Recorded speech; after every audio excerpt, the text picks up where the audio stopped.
Friends, today I'm honored to speak with you about the great work that you're doing to reinstitute the National Infrastructure Bank. I have some notes that I'd like to share with you.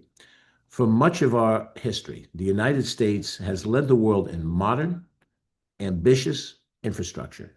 Today, however, it is clear that our nation faces significant and urgent needs.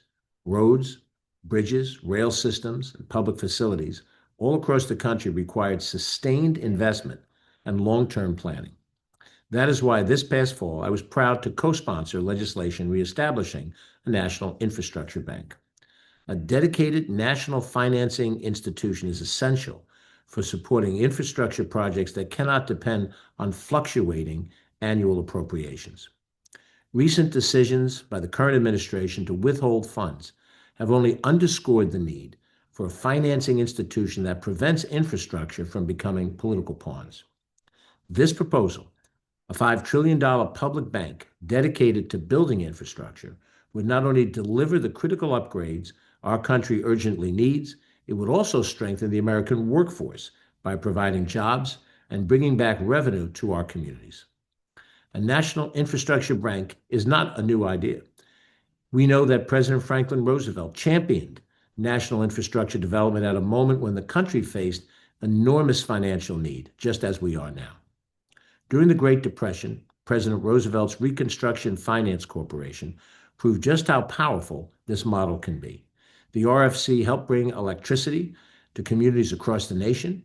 It built highways and bridges, financed rail travel, and supported manufacturing plants for American workers.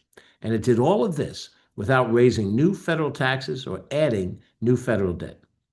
This model proved to be a turning point in our country's infrastructure and could benefit millions of Americans today. Ensuring infrastructure projects can be started and completed is a challenge facing every state in the country, but I want to speak to you directly about my home state of New York. In New York, half of our roads need repair, and 1 in 10 bridges is in poor condition. Our roads and bridges require urgent updates.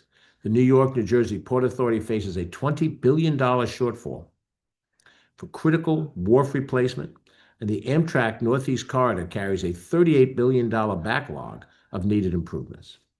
That's why I'm proud to stand with 11 of my colleagues, members of Congress from across New York, from New York City to the Hudson Valley, from Buffalo to Long Island.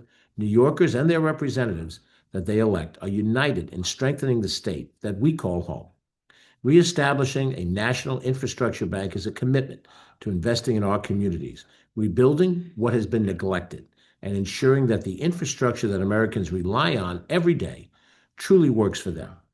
Thank you for supporting this cause, and I look forward to continuing these efforts together.